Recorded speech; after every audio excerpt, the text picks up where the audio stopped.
are some examples of foods that can go in the garden composter to make fertiliser.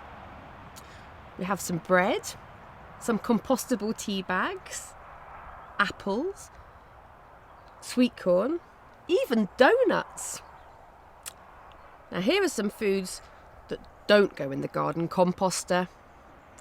You can see some cooking oil, yoghurt, butter, a whole chicken and a ham, some fish bones, and some cheese and milk.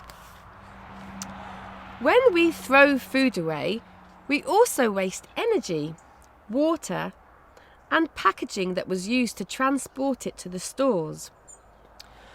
Food in landfill sites rot and let off methane, a gas that adds to global warming.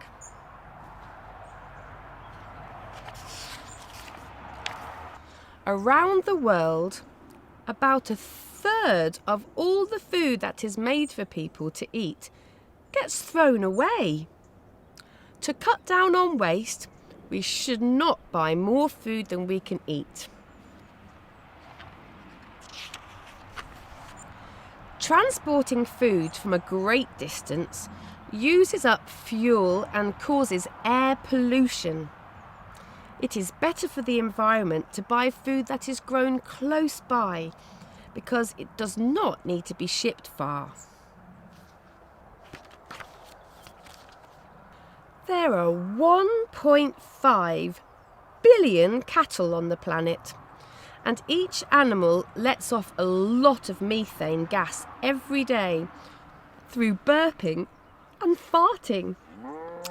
Farm animals produce more greenhouse gases than all of the world's cars, planes, boats and trains. Pre-cooked meals are wrapped in a lot of packaging that is hard to recycle. Cooking from scratch uses less packaging. It also tastes great and is better for the planet.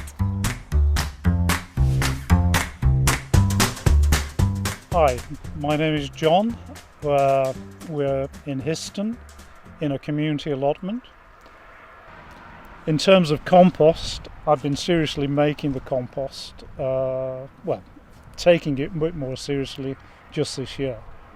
And we've been quite successful in the speed in which we make the compost and also in the amount of compost we're creating.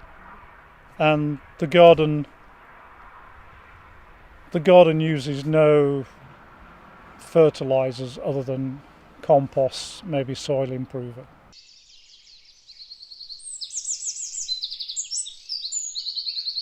Compost is this, which comes from this when it rots down. It's just organic material produced by worms, microorganisms, digesting the green material or whatever material you put in your compost, and you can see it breaks down to a kind of crumbly matter which is full of nutrients and organic matter. So it's not only when you put it on the soil, it helps the structure and it helps again to provide nutrients that the plants need.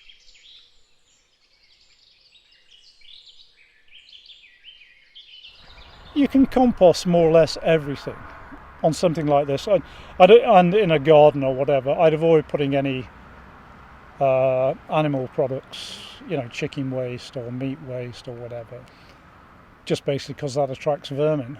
But anything else, if you look at this heap, you've got bits of paper, cardboard, old food waste, and just the clippings from the weeding in the garden.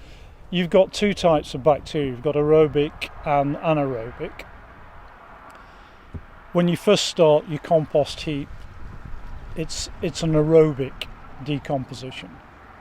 But as the aerobic bacteria are producing carbon dioxide, they basically kill themselves, and the heap then becomes anaerobic. So the anaerobic bacteria will take over and it'll still rot down. But if you want it to work more quickly, you turn it, and that keeps it oxygenated.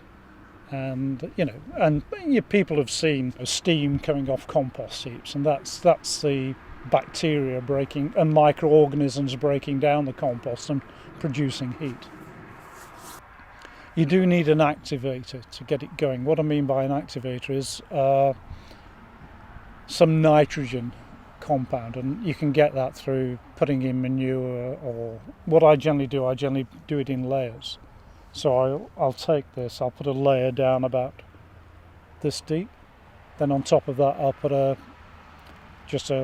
probably an inch or centimetre of manure, then I'll layer it again, and that the manure provides nitrogen, and the bacteria need the nitrogen to break down the plant material. So you've got to get a balance between the amount of plant material you put in and the amount of nitrogen, because that helps. I mean, you can, if you want to collect urine, you can collect urine and put that on, and that's great for breaking, for improving the speed in which your compost takes place. So. Wonderful, thank you. Okay. Yeah, great. Right. Great interview. Thank you very much. Pleasure.